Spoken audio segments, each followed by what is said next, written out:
नमस्कार, आप देख रहे हैं प्रॉपर्टी प्लस। मैं हूं दीपक यादव। जैसा कि आप जानते हैं कि इस शो में हम रियल एस्टेट से जुड़े हैं मुद्दों पर बात करते हैं, प्रॉपर्टी मार्केट के ताजा हालातों को समझने की कोशिश करते हैं। हालांकि बीते एक साल से भी ज्यादा समय से रियल्टी सेक्टर में भारी उतार चढ़ाव देखने को मिला है, फिर चाहे बात हाउसिंग की हो, कमर्शियल हो या फिर रिटेल सेक्टर की। हर सेगमेंट के आंकड़े अलग ही कहानी बयां कर रहे हैं। आज का शो काफी खास होने वाला है क्योंकि आज हम बात करने वाले हैं इंडस्ट्री के टॉप दिग्गजों से। आज की चर्चा का आधार है रियल एस्टेट का सेंटीमेंट सर्वे, जिसे तैयार किया है इंडस्ट्री बॉडी फिक्की, डेवलपर संगठन नरेटको और प्रॉपर्टी कंसल्टेंट नाइट फ्रैंक ने।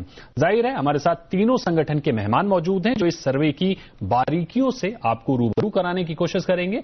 हमारे साथ मौजूद हैं निरंजन हीरानंदानी, नेशनल प्रेसिडेंट नरेटको। हमारे साथ मौजूद हैं Sanjay Dutt, vice chairman FICCI real estate. हमारे साथ मौजूद हैं Rajni Sinha, chief economist Knight Frank India, और अमित गोयनका, एमडी निसस फाइनेंस। आप सभी मेहमानों का बहुत बहुत स्वागत है जी बिजनेस पर। तो मेरा सबसे पहला सवाल संजय जी आपसे होगा, आपके इस संयुक्त सर्वे में बीते एक साल और इस साल की पहली तिमाही में किस तरह का सेंटिमेंट देखने को मिला है? ध्यान खींचने वाले जो मेन पॉइंट्स हैं उनको बताइए, वो क्या है? Thank you Deepak ji. First of all, जो 2020 का H1 रहा वो काफी कठिन रहा। हम लोगों ने सेल्स में ड्रॉप देखा 2020 में फर्स्ट क्वार्टर में, और सेकंड क्वार्टर में थोड़ा बहुत रिकवरी हुआ लेकिन फिर भी लो था। लेकिन H2 में अगर मैं हिंदी का लफ्ज इस्तेमाल करूं, बहुत ही जबरदस्त उछाल आया। ऐसा उछाल आया कि Q1 के भी रिकॉर्ड्स हमने बीट कर दिए, और हमारा जो साल का जो आंकड़ा था हमने 125% टारगेट अपना अचीव किया।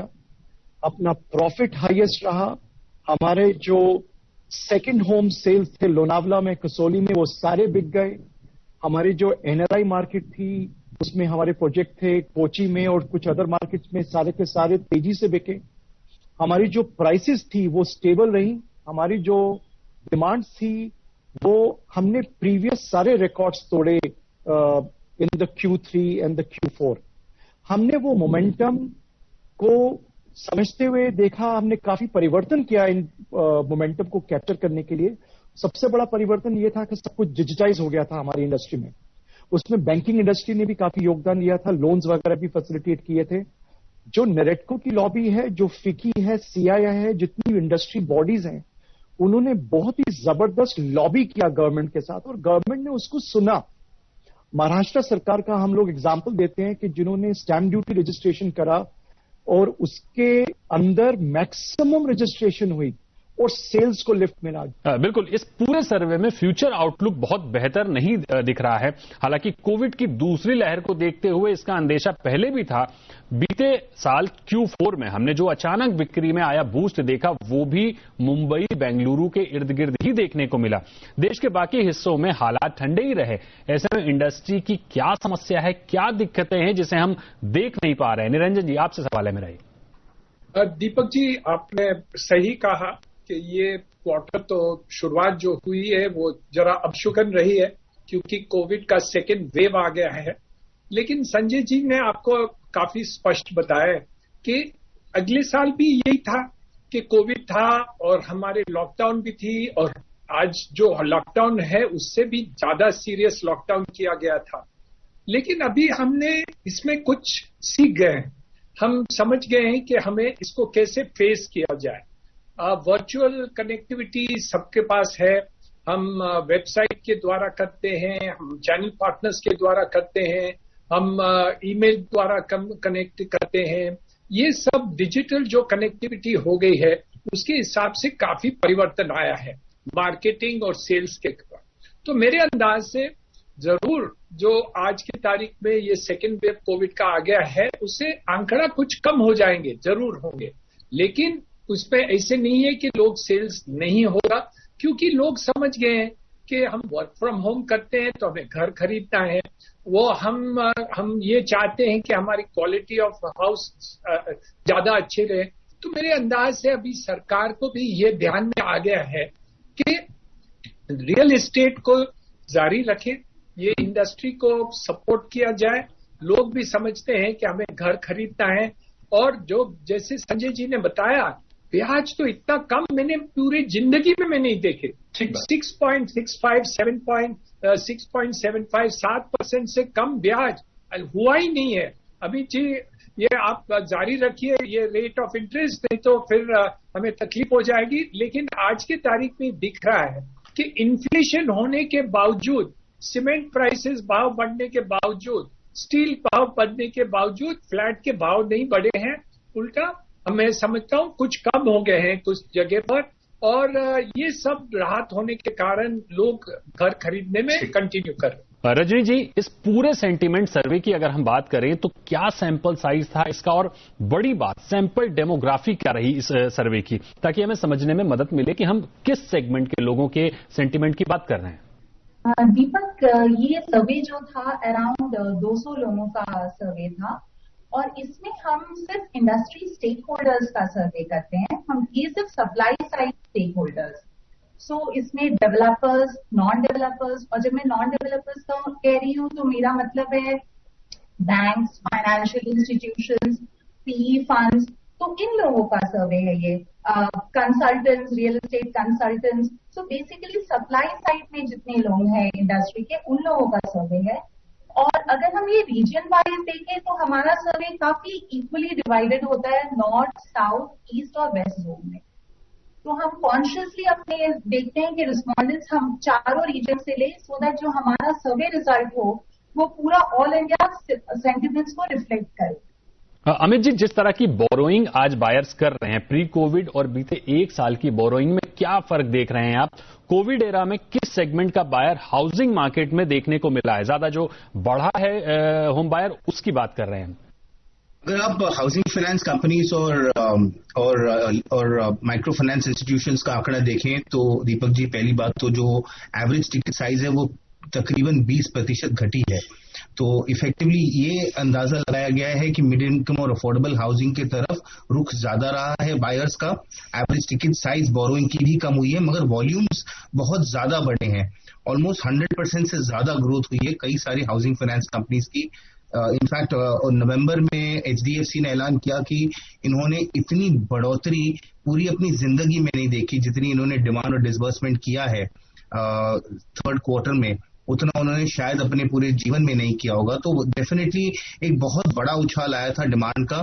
कंज्यूमर्स ने बहुत बड़ी तादाद में घर खरीदे हैं, हाउसिंग फाइनेंस कंपनीज ने बहुत बड़ी तादाद में डिसबर्समेंट किया है, बहुत अट्रैक्टिव इंटरेस्ट रेट्स और टीजर रेट्स में किया है। जो निरंजन जी ने बताया कि 7% के कहीं नीचे 6.65, 6.7% पर भी लोन्स डिसबर्स हुए हैं और बहुत फास्ट डिसबर्स हुए हैं। इसका मगर जो डिमांड का जो पूरा पैरामीटर या डेमोग्राफिक प्रोफाइल है वो रहा है ज्यादा करके मिड इनकम और अफोर्डेबल हाउसिंग की तरफ। इसका मतलब ये है कि अगर मुंबई में अगर आप देखें तो एवरेज टिकट साइज जो 2 करोड़ के ऊपर होती थी वो करीब 1.25 करोड़ से 1.5 करोड़ पर आ गई है। दिल्ली में भी वही रहा है। बैंगलोर और पूना में जहां पे एवरेज टिकट साइज 80-90 लाख थी तो करीब कहीं 60-65 लाख पर आके टिकी है, जहां पे सबसे ज्यादा डिमांड पैरामीटर्स पाए गए हैं। तो क्लियरली आई थिंक एक जो रुख देखा गया है डिमांड का वो चीप हाउसिंग और अफोर्डेबल हाउसिंग या लो टिकट हाउसिंग की तरफ रहा है।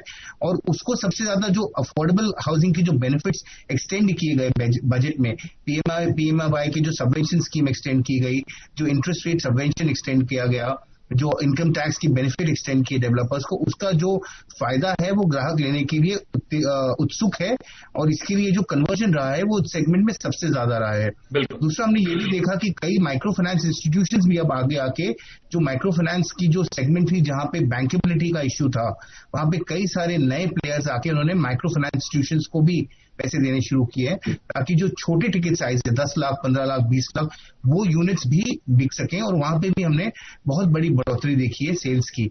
तो ये सेगमेंट और ये जो प्रोजेक्ट्स हैं वो बहुत बैंकेबल हो गए और वहां पे कैश फ्लो और ऑफटेक बहुत रोबस्ट रहा है। बिल्कुल संजय जी, इस सर्वे में या ज्यादातर सर्वे में बड़ी तस्वीर जो हम देख समझ पाते हैं वो मेट्रो शहरों की है। रिवर्स माइग्रेशन की वजह से वर्क फ्रॉम होम अगर 20% भी हुआ तो जाहिर है कि टॉप सिटी की डिमांड पर असर होगा। टियर 2 शहरों का जिक्र या डिटेल रिपोर्ट हम कम ही देख पाते हैं। ऐसे में जो छोटे शहरों के हाउसिंग मार्केट हैं उनमें कैसी डिमांड देख रहे हैं आप? देखिए, हमारे टाटा हाउसिंग के कुछ प्रोजेक्ट्स हैं जो टियर 2 सिटीज में और टियर 3 सिटीज में हैं। उसमें भी हमने सिमिलर पैटर्न देखा है। डिमांड उसी तेजी से वापसी हुई जैसे हमने दूसरे टियर 1 सिटीज में देखा।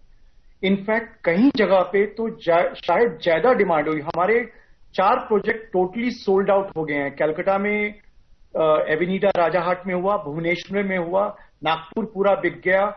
हमारा एक छोटी सी जगह है बहादुरगढ़ हरियाणा में, वहां पे भी सेल्स बहुत जबरदस्त हुई। फिर नोएडा में, नोएडा हालांकि एनसीआर का एक बहुत बड़ा हिस्सा है, बट ग्रेटर नोएडा थोड़ा दूर माना जाता है, उसकी मार्केट को बहुत ही ज्यादा इम्पैक्ट हुआ था, वहां पे भी बड़ी तेजी आई। इसके अलावा मैंने आपको पहले जिक्र किया था कसौली में, जो कि सेकंड होम है, जहां पे उम्मीद नहीं थी कि 2 से 4 करोड़ वाले विलास या हाई टिकट सेल्स भी होंगी वहां पे भी बहुत तेजी है। इनफैक्ट हमने वहां पे सेकंड फेज भी लॉन्च किया है। मैं समझता हूं कि overall across the country more और लेस सिमिलर पैटर्न है। शायद हमारे पास आंकड़े उन जगहों के नहीं हैं, लेकिन विदाउट टियर 2 टियर 3 सिटी, जैसे अमित जी बता रहे हैं, एचडीएफसी के रिजल्ट्स उतने हाई नहीं हो पाते थे, जब क्योंकि वो पूरे पैन इंडिया की कवरेज करते हैं, तो उसमें टियर 2 और टियर 3 का बहुत बड़ा योगदान रहा होगा। Niranjan ji, across the board job loss हुए हैं, सैलरी कट हुई है, जाहिर है इसको लेकर जो मिडिल क्लास है उसमें अनिश्चितता का माहौल बना हुआ है। ऐसे में राज्य सरकारें अगर स्टैंप ड्यूटी या दूसरी तरह की छूट दें तो भले ही आंकड़े बदल जाएं, लेकिन ओवरऑल हाउसिंग डिमांड की अगर हम बात करें तो उस पर क्या असर पड़ता हुआ देख रहे हैं आप, और सरकार से किस तरह के सहयोग की आशा कर रहे हैं आप? 2 बात है। जिस सेक्टर्स में बढ़ोतरी हुई है वहां तो तेजी भी आ गई है, जैसे स्टील सेक्टर में देखिए, सीमेंट सेक्टर में देखिए, यहाँ सब जो आईटी सेक्टर में देखिए, उनका आज की तारीख में आईटी सेक्टर ने इस साल में 50,000 लोगों को रिक्रूट किया है इस साल में। तो मेरे अंदाज से ये सब कंपनीज मिलके मैं बात कर रहा हूं, तो मेरे अंदाज से इनको और उनको हर एक को इंक्रीमेंट भी दिए हैं, सैलरी इंक्रीमेंट। तो ऐसे देखा जाए तो कुछ सेक्टर्स ऐसे हैं जहां काफी तेजी आ गई है और इम्प्रूवमेंट दिख रहा है। ऐसे सेक्टर्स भी हैं जहां तकलीफ अब भी जारी है, जैसे हॉस्पिटैलिटी के देखिए, एविएशन देखिए, कुछ लग्जरी आइटम्स के देखिए, वहां काफी प्रॉब्लम्स रहा है और रहेगा।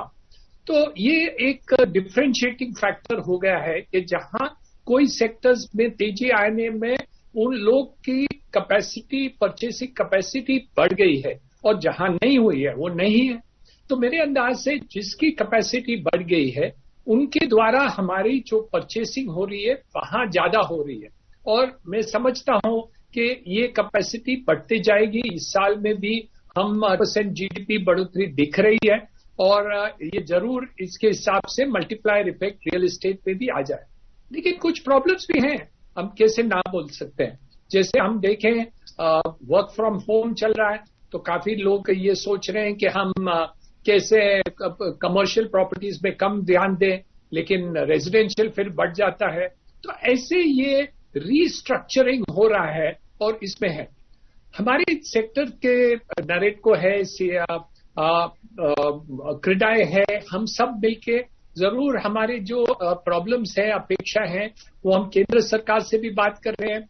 जैसे हम बोल रहे हैं कि भाई ये जो आईबीसी है उसका कुछ बढ़ा देना चाहिए, काफी कंपनीज को जो राहत चाहिए और तकलीफ पे है उनको ये राहत मिलनी चाहिए और 6 महीने के लिए। और मेरे अंदाज से जो केंद्र सरकार के पास हम जा रहे हैं कि हम कह रहे हैं कि कुछ जीएसटी में भी कुछ बदलाव लेके आए। जैसे सीमेंट के ऊपर 28% जीएसटी है, ये तो बहुत अन्याय है, क्योंकि वो नेसेसिटीज पूरे इंफ्रास्ट्रक्चर रोड्स पे है, मकानों में है, रिपेयर बिल्डिंग्स करते हैं, उसके लिए हमें चाहिए।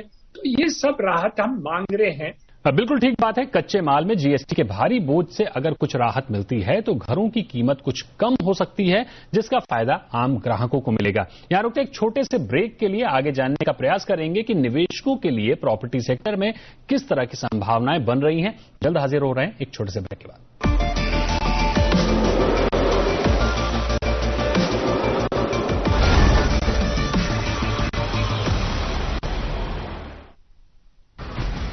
देश, दुनिया, बाजार या कारोबार, खेल, फैशन, फिल्म या सरकार, दिन भर की हर हलचल का साथ डिनर के साथ देखिए खबरें धुआंधार। बदल जाएगा खबरों को देखने का तरीका। देखिए खबर चालीसा रात 8:56 पर सिर्फ जी बिजनेस पर। लीवर की कमजोरी, फैटी लीवर, हेपेटाइटिस व लीवर सिरोसिस के लिए research and evidence based Ayurvedic medicine है लिवोग्रिड व लिवामृत एडवांस।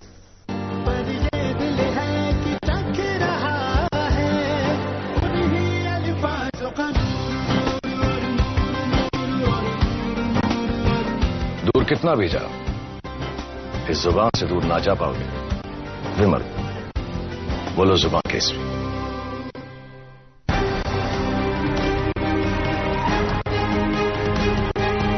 कुदरत की ताकत बेपनाह होती है, बस कुछ लोग उस पर काबू पाते हैं।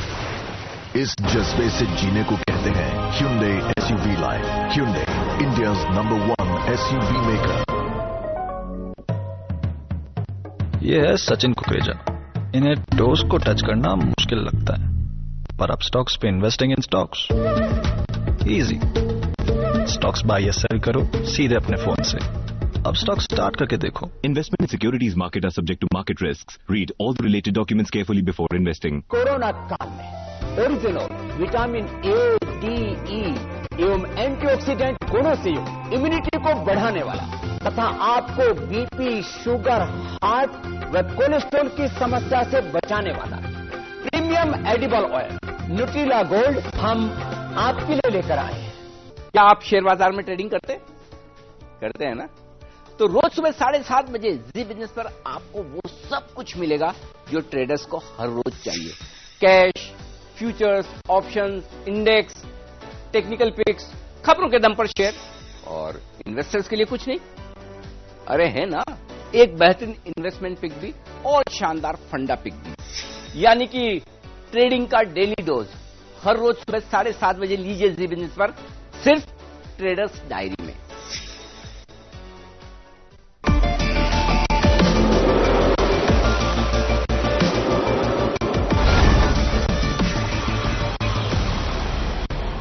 Welcome back. आप देख रहे हैं प्रॉपर्टी प्लस और आज हम रियल एस्टेट सेंटिमेंट इंडेक्स के जरिए जानने की कोशिश कर रहे हैं कि कोरोना की दूसरी लहर से निपटने के लिए रियल्टी सेक्टर कितना तैयार है। चर्चा को आगे बढ़ाते हैं।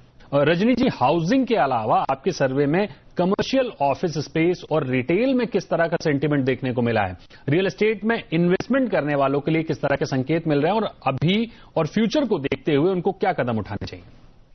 सर दीपक, रेसिडेंशियल सारे सेगमेंट्स में हमने देखा, ये जो सर्वे है ये बेसिकली रेसिडेंशियल और ऑफिस के पर्सपेक्टिव से किया गया है। तो हमने देखा कि रेसिडेंशियल और ऑफिस दोनों में सेंटिमेंट इम्पैक्ट हुआ है।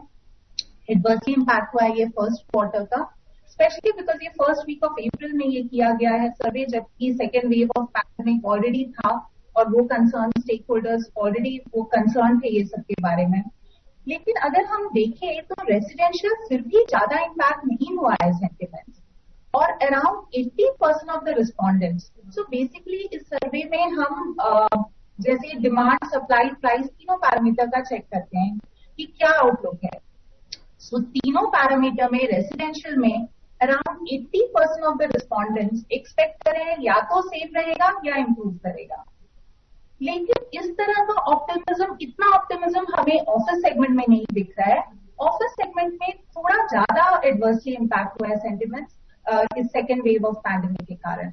बिकॉज अगर आप देखें पहले भी ऑफिस सेगमेंट ज्यादा इम्पैक्ट हुआ था, रेसिडेंशियल तो फोर्थ क्वार्टर से ही बहुत अच्छा बाउंस बैक दिखा रहा था। ऑफिस में भी बाउंस बैक हुआ था, लेकिन फिर भी वहां सेंटिमेंट्स ज्यादा एडवर्सली इम्पैक्ट हुआ था, ये वर्क फ्रॉम होम ट्रेंड के कारण। सो पीपल श्योर नहीं थे कि किस तरह से आगे चल के कितना डिमांड रहेगा। सो उस सेंस में सेंटिमेंट्स ऑफिस सेगमेंट का ज्यादा इम्पैक्ट हुआ है, बट रेसिडेंशियल का अभी भी काफी अच्छा रहा है। अमित जी, प्रोजेक्ट फंडिंग को लेकर इस वक्त आप किस तरह का माहौल देख रहे हैं रियल एस्टेट इंडस्ट्री में? डेवलपर्स के लिए राह थोड़ी आसान हुई है या फिर कोविड की दूसरी लहर फंडिंग को फिर से मुश्किलों में डाल सकती है? देखिए, जैसे संजय जी ने बताया कि जो सेकेंड हाफ रहा पिछले साल का, जिसकी वजह से हमने देखा कि कैपिटल मार्केट्स में बहुत बड़ी उछाल आई, बहुत लोगों ने, इन्वेस्टर्स ने प्रॉफिट बुकिंग करी, काफी ज्यादा वेल्थ क्रिएशन रहा कैपिटल मार्केट्स में, जिसका बेनिफिट जो है वो सारे सेक्टोरिंग रियल एस्टेट को रहा। तो काफी बड़ी मात्रा में पैसे निवेश हुए, तकरीबन $4 बिलियन से ज्यादा एफडीआई का निवेश हुआ पिछले साल इतनी 30,000 करोड़ से ज्यादा लगा, हालांकि जिसमें 75 से 80% जो है वो पैसा कमर्शियल रियल एस्टेट में लगा, मगर क्योंकि रेसिडेंशियल में इंटरनल अक्रूवल्स बहुत थे, हाउसिंग फाइनेंस कंपनीज में बहुत बड़े पैमाने में लेंडिंग की, इसके लिए इंस्टीट्यूशनल कैपिटल का इतना ज्यादा जरूरत उस समय नहीं महसूस हो रही थी। मगर इस समय जो सैलाब आया है ये पैंडेमिक का, ये महामारी का, ये थोड़ा अनोखा सा लग रहा है। इस समय हमको ऐसा लग रहा है कि हर एक के घर में कहीं ना कहीं इसका इम्पैक्ट लग रहा है।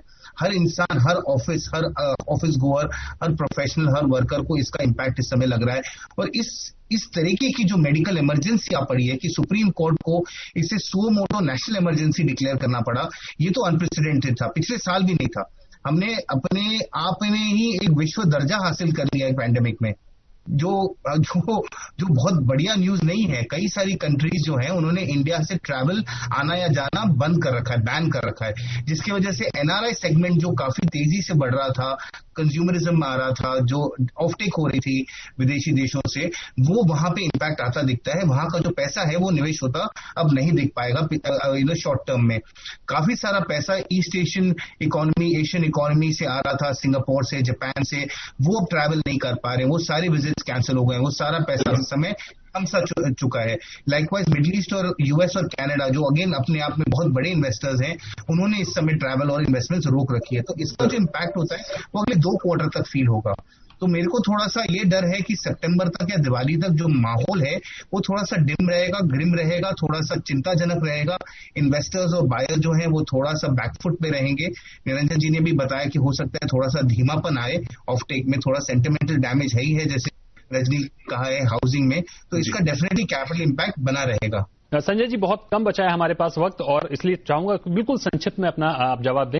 देश के ताजा हालात आप देख ही रहे हैं, राज्यों ने लॉकडाउन लगा रखा है और हालातों को बेहतर करने के लिए तमाम हाई कोर्ट या सुप्रीम कोर्ट को दखल देना पड़ रहा है। सरकार ने कॉर्पोरेट जगत से भी मदद मांगी है। ऐसे में फिक्की की ओर से कोविड संकट को कम करने के लिए क्या कदम उठाने की योजना है? सबसे बड़ा योगदान जो है वो मेरे ख्याल से गवर्नमेंट के अलावा प्राइवेट सेक्टर का रहा है। अगर आप डेवलपर कम्युनिटी को देखें, फॉर एग्जांपल, लाखों की तादाद में कंस्ट्रक्शन वर्कर्स की रिस्पांसिबिलिटी हमारे शोल्डर्स पे है एज प्रिंसिपल एम्प्लॉयर, और हम सभी डेवलपर्स ने मिलके उस सेगमेंट को, उनकी केयर को, उनकी दवाइयों को, उन सबका देखभाल की जिम्मेदारी हमने ली। इनफैक्ट नेरेटको ने और क्रेडाई ने और काफी अदर बॉडीज ने इसके अलावा भी कोविड हॉस्पिटल्स में इन्वेस्टमेंट करी। इसके अलावा अगर आप कॉर्पोरेट सेक्टर में देखते हैं, नॉन डेवलपर कम्युनिटी को देखते हैं, तो उनका भी बहुत बड़ा योगदान रहा है। आप हॉस्पिटैलिटी की बात कर रहे थे निरंजन जी अभी, जो कि इतने बुरे वक्त से निकल रहे हैं, उन्होंने भी अपने होटल्स को कन्वर्ट कर दिया हॉस्पिटल्स में, चाहे वो कर्मचारियों के लिए हो या एक्चुअली कोविड पेशेंट्स के लिए हो। तो प्राइवेट सेक्टर जो है और एक सिटीजन्स की जो एक रिस्पॉन्सिबिलिटी होती है to take this pandemic seriously, कि आप इसको बढ़ने ना दें और इसको अगर हम कंट्रोल करें, और साथ में एक सरकार और प्राइवेट सेक्टर की कोलैबोरेशन की वजह से अगर इसको हम रिमीडियल करें, for example production of vaccination, जो कि बहुत बड़ा मुद्दा था, अगर उसको हम सीरियसली लेते पिछले साल और उसकी प्रोडक्शन को बढ़ाते, तो आज शायद हमें वो देखना नहीं पड़ता। तो इतना बड़ा देश है, इतनी बड़ी जनसंख्या है, इसको थोड़ा प्रोएक्टिवली सीरियसली लेना चाहिए। हमारा एक कल्चरल नेचर है कि जब कुछ लगता है कि कुछ वैक्सीनेशन आने वाली है, हमको लगता है हमें वैक्सीनेशन हो गई, हमारे को अब कोई तकलीफ नहीं होगी। ये जो एक नजरिया है, इस नजरिए को बदलना पड़ेगा, सीरियसली लेना पड़ेगा। Correct, mindset change is more important. Niranjan ji, यही सवाल आपसे भी मेरा होगा, बिल्कुल संक्षिप्त में उत्तर चाहेंगे। नरेटको कोविड संकट में सरकार के साथ किस तरह से सहयोग करता हुआ नजर आ रहा है? नंबर 1 फैक्टर है माइग्रेंट वर्कर्स। जितने भी वर्कर्स हमारे साइट पर है, उनको वैक्सीनेट किया जाए, उनकी टेस्टिंग करवाएं, उनको कोई बीमारी हो तो उनको देखभाल करें। वो प्रिंसिपल काम रहेगा कि हम इनको लेबर को देखभाल करें, और सरकार से ये उम्मीद रखेंगे कि वो इंसेंटिव देते जाए, क्योंकि इनकी मल्टीप्लायर इफेक्ट जो रियल एस्टेट पे है वो पूरे देश पे हर एक उद्योग में हो रहा है। 200 से ज्यादा जो इंडस्ट्रीज हैं उस पर निर्भर हैं, और मेरे अंदाज से और एम्प्लॉयमेंट के ऊपर काफी असर आता है, क्योंकि हम समझते हैं लगभग 15% एम्प्लॉयमेंट हमारी रियल एस्टेट के द्वारा, इंफ्रास्ट्रक्चर के द्वारा आती है। तो इसलिए हमें ज्यादा जोर इस पर देना ही चाहिए। बिल्कुल, यानी बड़े स्तर पर जो तस्वीर बन रही है रियल्टी सेक्टर में, काफी हद तक माहौल पिछले साल जैसा ही है। लॉकडाउन के चलते थोड़ा दबाव जरूर है, लेकिन अगले 6 महीने में हालातों को लेकर इंडस्ट्री सेंटीमेंट में उम्मीद कायम है। ऑफिस स्पेस में मुश्किलें बढ़ सकती हैं, लेकिन हाउसिंग में डेवलपर्स को आशा है कि दिवाली के आसपास पिछले साल जैसी बिक्री देखने को मिल सकती है। हालांकि समझने वाली बात यह भी है कि इस सर्वे में रियल एस्टेट इंडस्ट्री से जुड़े लोग शामिल थे, लिहाजा सप्लाई साइड का प्रभाव देखने को मिलेगा। लेकिन मौजूदा हालातों को देखते हुए आम घर खरीदार कैसे रिएक्ट करेगा, ये तो वक्त के साथ ही पता चलेगा। संजय जी, निरंजन सर, रजनी जी और अमित जी, आप सभी का बहुत बहुत शुक्रिया हमारे साथ जुड़ने के लिए, अपने अनुभव साझा करने के लिए। तो आज के शो में फिलहाल इतना ही। अगले शो में फिर करेंगे प्रॉपर्टी सेक्टर के कुछ और मुद्दों पर बात। तब तक के लिए देश और दुनिया